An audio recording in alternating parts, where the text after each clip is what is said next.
The hamburger, the most iconic American food of all times. Over 90% of Americans eat at hamburger joints every year, and we're going to do a tour of regional burgers. Our very first stop, White Castle, right here on Brisket Medic. Alright, so to get started on this patty making slab o' patties, forgive the construction noise. They are building right across the street, and we're super excited about that. We're going to start off with a little bit of parchment paper, because we're going to need it to be big enough to go over top and bottom. Ready?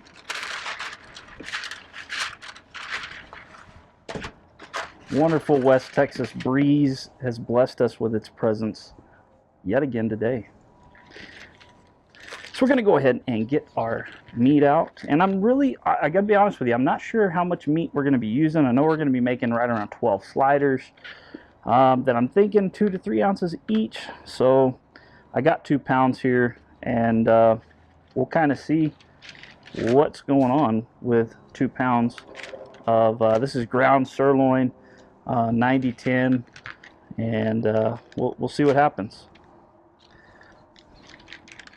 Thinking I'm going to use a majority of it, but not quite all of it.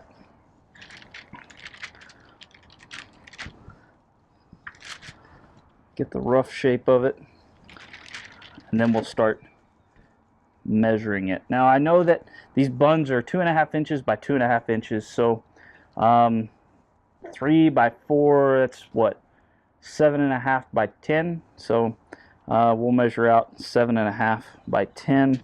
My fancy table is also a igloo cooler, so it's got a measuring tape on it, so I'll know exactly how long to make it.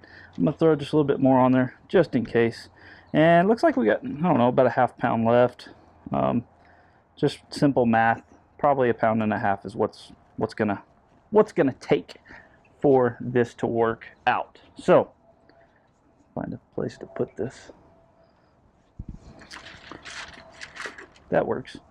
So now that we've got that, let's go ahead and get it covered up with the other side of the parchment paper. Just makes it for easy rolling, because remember, these things are super thin, and I think I may have been graceful with saying they're 2 ounces each. They're probably less. So I'm just going to roll it out to 1/4 inch, and what I think is 1/4 inch, and then we'll cut it to size from there. Roughly 7.5 inches by 10 inches.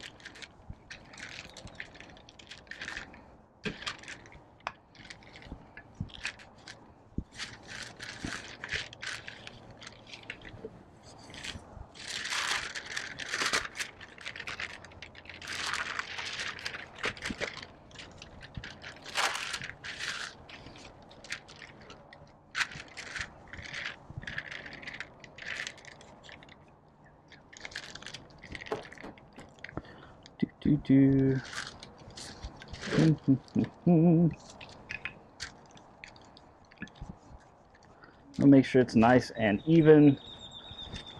All right.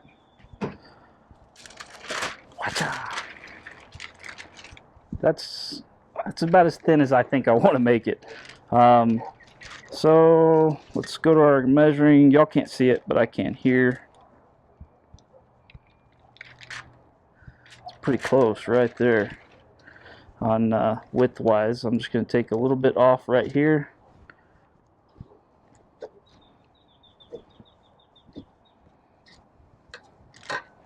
And throw that back in our meat pile. So let's spin it and check this way.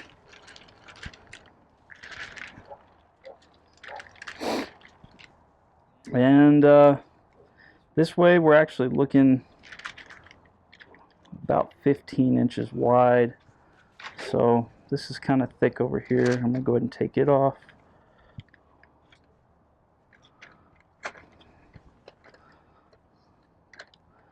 And I'm going to square up the other end as well. and we're going to call that good. I'd rather it be a little bigger than a little smaller, just because they're going to shrink up while we cook them. So my handy dandy little, I don't know what brand scraper this is. It's got some measuring marks on it. So what I'm going to do is I'm going to take every 2.5 inches and just kind of mark it so that we have our proper lengths, and then we're just going to kind of eyeball it from there.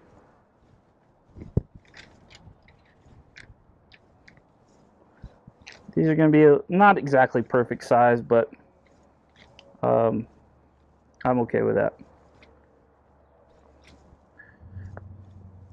Alright, so we've got our 12 patties made, are cut out. Now remember, we've got to have them looking like a domino board. Alright, I can't do it. I got to get this edge isn't straight. I just can't do it. Alright, so even though these are off-sized, whatever, we want it to look like kind of a domino, like a set of dominoes. So I took and cleaned this wonderful Skillcraft U.S. government issued pen, and decided to give it a better reason to live in, except for signing NCOERs. And we're going to go ahead and poke 5 holes. Make sure you go all the way through. Get 5 holes all the way through it, because these are going to steam and grill, because remember, we aren't flipping these while we cook them. I know, it's strange. That's how they do it, so that's how we're doing it. 5 holes, look like dice or domino or something, or just 5 dots.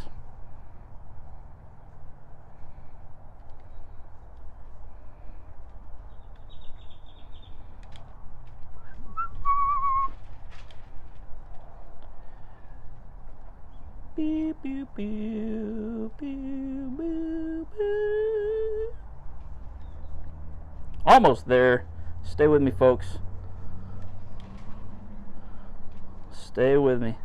These little meat crackers are almost done skis. Now, what we're going to do from here, we got our 5 holes in them, and what we're going to do from here is we're going to fold the parchment paper. So what we're going to do from here is we're going to fold our parchment paper back over the top, and we're going to place it on a wire rack, because we want to put these in the freezer. Now, it's preferable to do it overnight, but 5 or 6 hours will probably do just fine. So I'm going to just fold this over, fold it over there. This beautiful, beautiful slab of meat crackers. They look like crackers, like saltines, but they're meat. So, and I'm going to pop this in the freezer, and we'll come back to you in about 5 hours and start building our White Castle sliders. All right, guys, it has been 5 hours, and our little beef saltines, our beef crackers, have frozen quite nicely.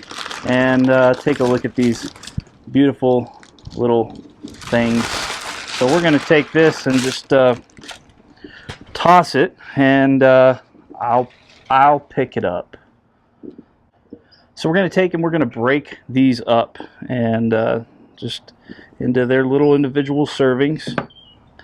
And it's really imperative that we let these freeze. This is not going to work and be like the authentic White Castle burgers unless we let them freeze.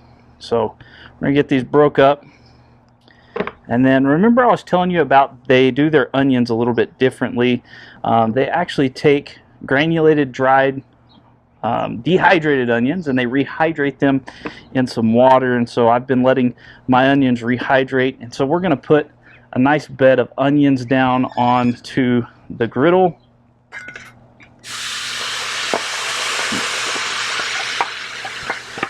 This griddle's pretty warm.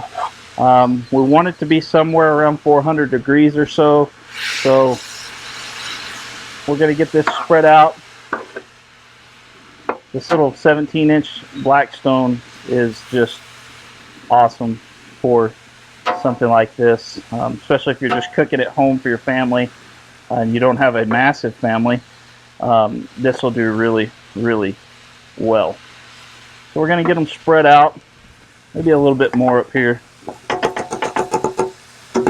All right, and then let's start putting our meat crackers on. We're going to go 3 deep, 4 wide, just like your girlfriend in high school.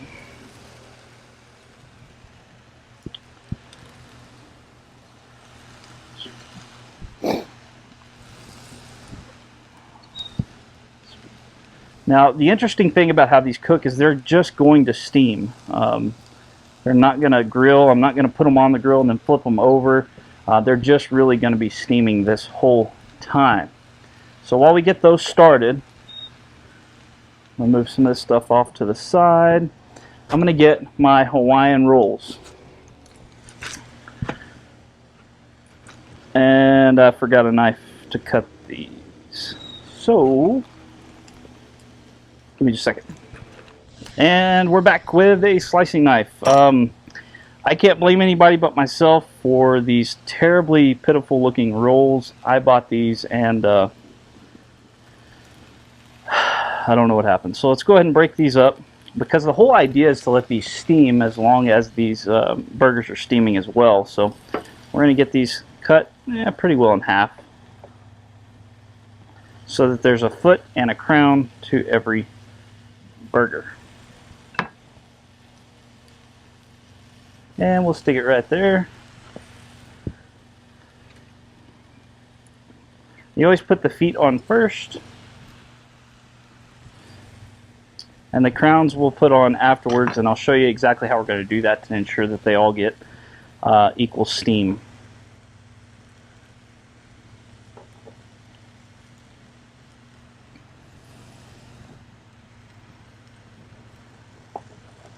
These smell delicious so far.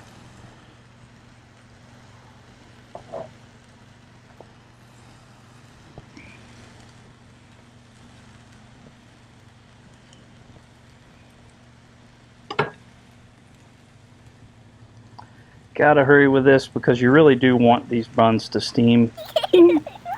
Ow.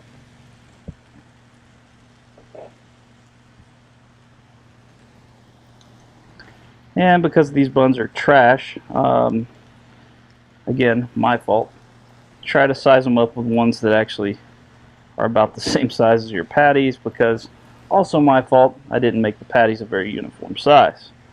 It's alright, we're going authentic here. Old school, not the new school where they had the animated systems. Actually, White Castle was one of the first places to animate and use automated systems to make hamburgers. They actually have a lot of robots that make their burgers now. So the frozen ones that you saw me have earlier, robots.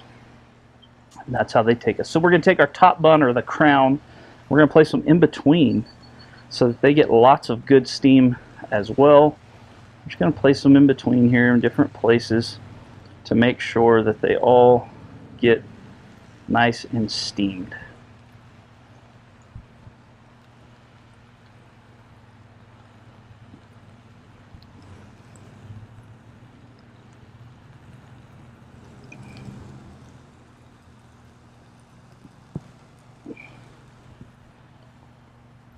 And we're just going to let that continue cooking.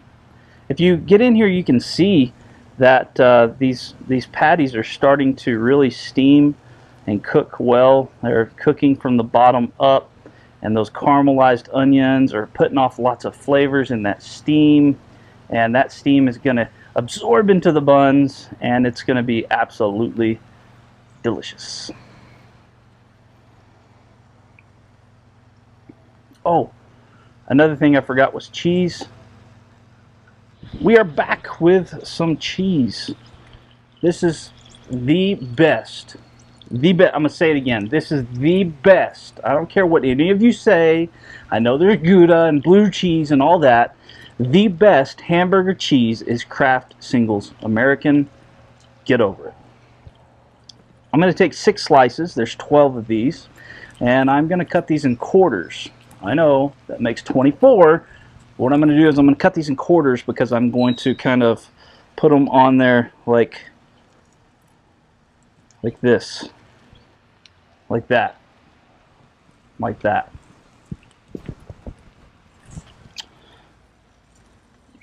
And it's going to be delicious. So let me try to stack. You ever tried to stack cheese? Sounds like a rap song. Stacking cheese. I'm just going to cut down there. Spin it. Cut down right there. Beautimus. Maximus. Boom. Boom. And those burgers are still cooking. They are almost done. They're about 3/4 of the way done. It's just been a few minutes. I'm going to go ahead and lay these cheese pieces out for ease of topping. Now, again, I've never been to White Castle, but like I said, on their website, I've seen pictures. And in the pictures, there are pickles. Now, I've read that you can get it with or without pickles and with and without condiments at all. But we're going to do it our way. We're going to add a little something on there. It's not necessarily going to be condiments, but instead of just salt and pepper after they're through cooking, I'm going to throw a little Uncle Steve's shake on there. So these are almost done. We did grab our Uncle Steve's competition cow powder, and this stuff is absolutely delicious. I love it. Usually use something like this on competition like briskets and steaks and things like that. So I like to use it on burgers instead of just a 50-50 salt and pepper mix. Don't get me wrong, I like the 50-50 salt and pepper mix, but this stuff, it hits pretty good. So we see here that our buns are starting to really absorb a lot of moisture. These are getting nice and soft. These have about maybe a minute or two before they are 100% done. Now, if you need to, you can actually throw a little bit of water in between the lines of burgers here, and that'll keep everything more steamy and moist while you're cooking. It's not a must, but you know, you can do that and it'll help, certainly. So give it another minute and these are almost done. So here's what we're going to do. We're going to go ahead and get one of these ready to build and knock some of these excess onions off.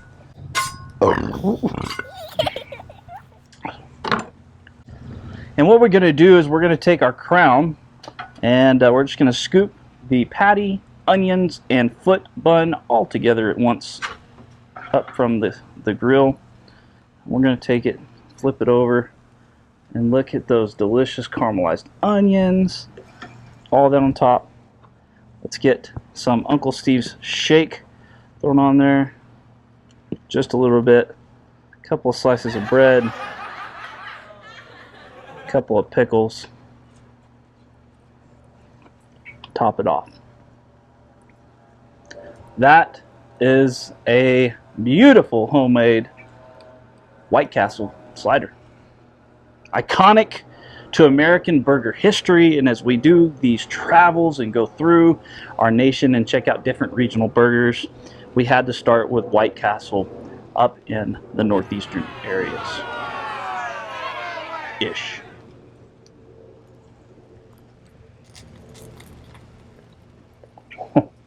It's hot. But it's so good.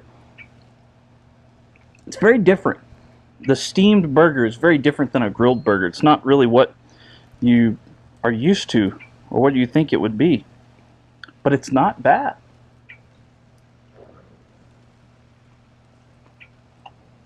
Not bad at all.